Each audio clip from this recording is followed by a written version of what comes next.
Hello friends, welcome to HP exam crack. तो friends, आज हम डिस्कस करने जा रहे हैं जो कि जेई सिविल का ओल्ड क्वेश्चन पेपर जो कि कंडक्ट करवाया गया था एचपीएसएससी द्वारा, और इसका पोस्ट कोड था 695। तो इस पोस्ट कोड के अंडर ये कंडक्ट किया गया था, और ये इस जो क्वेश्चन पेपर है उसकी पार्ट 2 है, क्योंकि पार्ट 1 हम ऑलरेडी डिस्कस कर चुके हैं। तो आप डिस्क्रिप्शन में जाकर, वहाँ पर लिंक दिया गया है, आप उस पर जाके प्लेलिस्ट में जाकर इसको देख सकते हैं। तो चलिए शुरू करते हैं विदाउट वेस्टिंग एनी टाइम। तो ये क्वेश्चन है आपका, सखालिन द्वीप किसका एक भाग है? जो सखालिन द्वीप है, ये भाग है आपका रशिया का। तो ऑप्शन बी जो है वो करेक्ट हो जाएगा, रशिया। नेक्स्ट है, नाथुला दर्रा कहाँ स्थित है? तो नाथुला दर्रा स्थित है आपका सिक्किम में। तो ऑप्शन डी जो है वो करेक्ट होगा, सिक्किम। नेक्स्ट क्वेश्चन पूछा गया था, निम्न में से कौन से राज्य से गोदावरी नदी नहीं गुजरती है? तो देखिए, मध्य प्रदेश, कर्नाटक और आंध्र प्रदेश, इन तीनों जो है यहाँ से गोदावरी नदी गुजरती है। लेकिन जो गुजरात है, यहाँ गोदावरी नदी नहीं जाती। तो ऑप्शन डी जो है वो करेक्ट हो जाएगा, गुजरात। नेक्स्ट है, निम्न में से किस कोटि के जंगल का भारत में सबसे ज़्यादा विस्तार है? तो ये है आपका पर्णपाती वन, यानी डिसीडियस फॉरेस्ट। तो ऑप्शन बी जो है ये आपका करेक्ट होगा, पर्णपाती वन। नेक्स्ट देखते हैं क्या है, बहुत उच्च तीव्रता वाली सिंचाई पाई जाती है। तो ये कहाँ पाई जाती है? तो ये पाई जाती है आपकी option B, Ganga Yamuna Doab. Option B इसका करेक्ट आंसर होगा। नेक्स्ट है, कुराड़ी तापीय परियोजना किसे विद्युत आपूर्ति करती है? तो ये करती है आपकी ऑप्शन ए, महाराष्ट्र को। नेक्स्ट, चुंबकीय बल होता है। तो चार ऑप्शन आपके पास दिए गए हैं, तो ये होता है आपका वेरिएबल फोर्स। ऑप्शन ए जो है चल बल, वो करेक्ट हो जाएगा। नेक्स्ट है, the penetrating power is maximum in. तो जो भेदन शक्ति है वो किस में सबसे ज़्यादा होती है? तो ये होती है आपकी जो आपकी गामा किरणें होती है। ऑप्शन बी जो है वो करेक्ट होगा, गामा किरणें। और यदि आपसे इस तरह से पूछा जाए कि एक्सरे में कौन सी किरणें हैं उनका प्रयोग किया जाता है, तो वो होती है अल्फ़ा किरणें। तो ये भी आपको फैक्ट याद रखना है।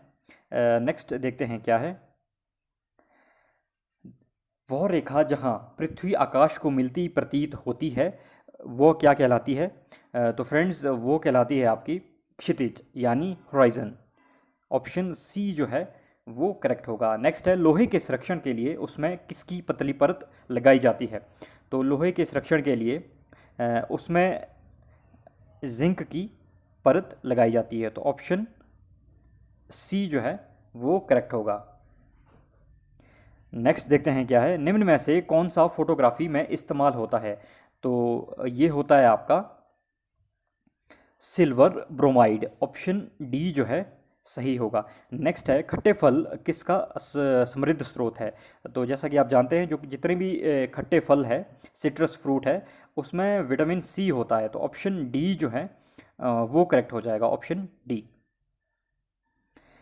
नेक्स्ट, राष्ट्रपति डैश से 5 साल की अवधि के लिए पदेन रहता है। तो इसका जो सही उत्तर होगा वो होगा इनमें से कोई नहीं। The president holds office for a term of 5 years from the.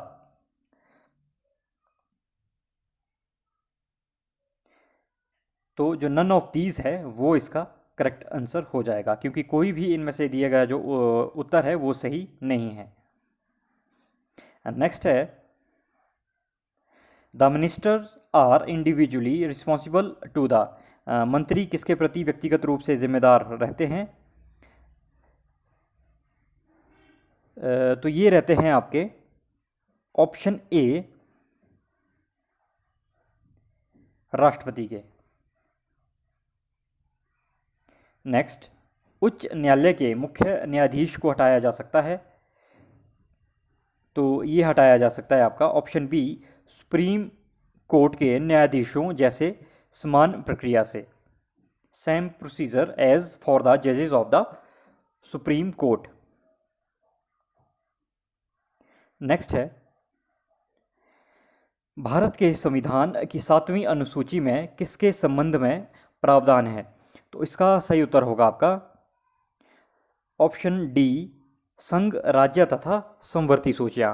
और 7वीं अनुसूची यदि आपसे पूछा जाए तो संघ, राज्य और समवर्ती सूचियाँ उसमें उनका प्रावधान किया गया है। नेक्स्ट है, पंचायती राज व्यवस्था के मध्यवर्ती स्तर को क्या कहते हैं? देखिए, 3 टायर व्यवस्था होती है, त्रिस्तरीय। तो आपको बीच वाला पूछा है वो क्या कहलाता है?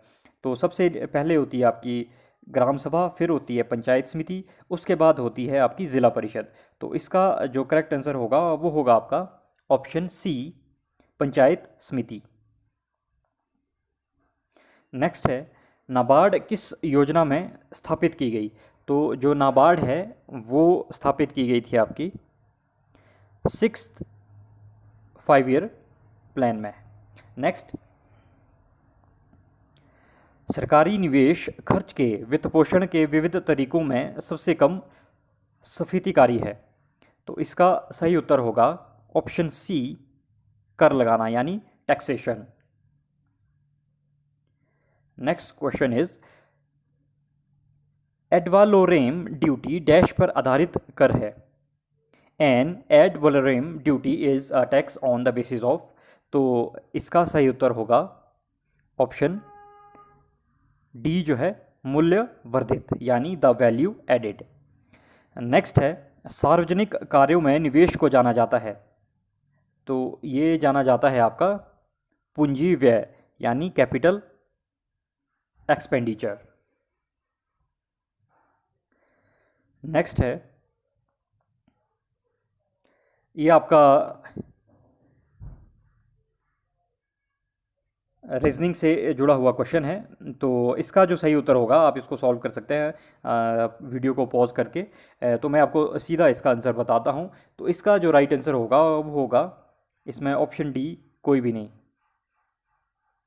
नेक्स्ट, ये भी आपका उसी से जुड़ा हुआ क्वेश्चन है, रीजनिंग से जुड़ा हुआ। तो इसका सही उत्तर जो होगा वो होगा आपका ऑप्शन बी। नेक्स्ट है, गिरी नदी किस नदी की सहायक नदी है? तो जो गिरी नदी है ये आपकी सहायक नदी है आपकी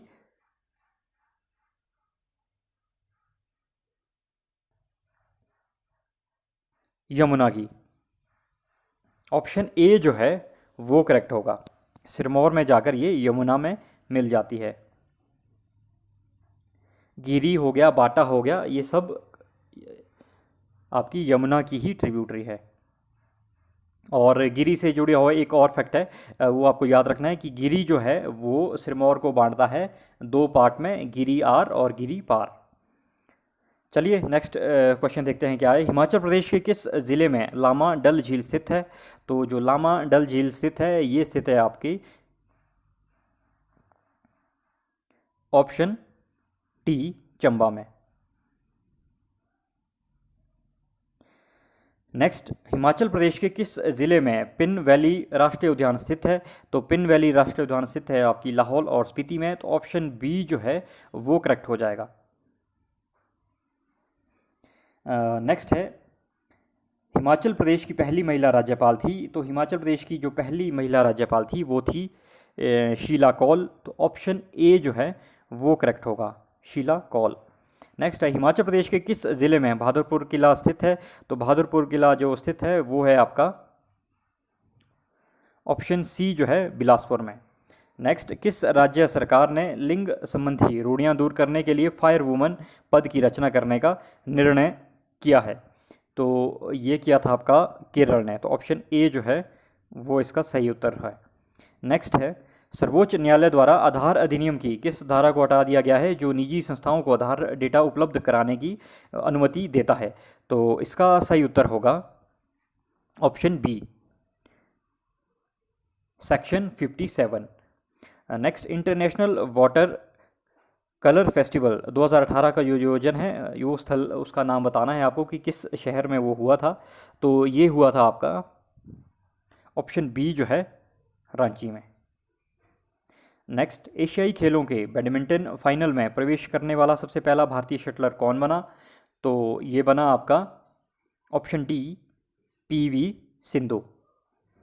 नेक्स्ट है आपके इंग्लिश के question. Meaning of the idiom बताना है आपको, टू होल्ड इन कंटेम्प्ट। तो इसका मीनिंग होता है to hate. Option C will be your right answer. Next antonym बताना है आपको, वर्ड है आपका कन्फेस। तो कन्फेस का जो एंटोनियम होगा वो होगा आपका option D, deny. Next, you can not have someone relax dash you. तो फिलिंग द ब्लैंक्स, इसमें क्या कौन सा आर्टिकल आएगा? तो वो है आपका option D, you can not have someone relax for you. Option D इसमें सही उत्तर होगा। नेक्स्ट क्वेश्चन 169 आपसे पूछा गया था कि कूल का उपसर्ग बनता है। तो देखिए दो तरह के होते हैं, एक उपसर्ग होता है, एक प्रत्यय होता है। तो उपसर्ग होता है आपका जो किसी मूल शब्द के पहले लगाए जाते हैं और फिर उसका एक नया शब्द बनता है। और प्रत्यय होते हैं जो मूल शब्द के लास्ट में लगकर एक किसी भी नए शब्द का निर्माण करते हैं। तो लेकिन जो कूल है, इनमें से कोई जो चार ऑप्शन दिए गए हैं, तो उपसर्ग तो कोई नहीं, क्योंकि उपसर्ग कूल पहले लगा होना चाहिए। तो मतलब कुलीन, कुलीनता, कुलीनता, तो ये तीनों ही गलत है, क्योंकि इस तरह का कोई भी शब्द नहीं बनता है इससे। लेकिन जो प्रतिकूल है, अगर इस तरह से पूछा जाता है ये क्वेश्चन कि जो प्रति है उसको आपको बताना है कि उसको उपसर्ग लेकर कौन सा नया शब्द बनाता है, तो वो प्रतिकूल फिर हो जाता है, क्योंकि फिर आपका ऑप्शन ए सही होना था।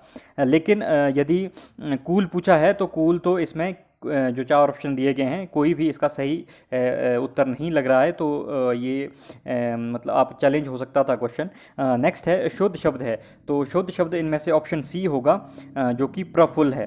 तो इस तरह से लिखते हैं आपका प्रफुल्ल। तो ये थे जो जेई पोस्ट कोड जो 695 में पूछे गए इंपॉर्टेंट क्वेश्चन।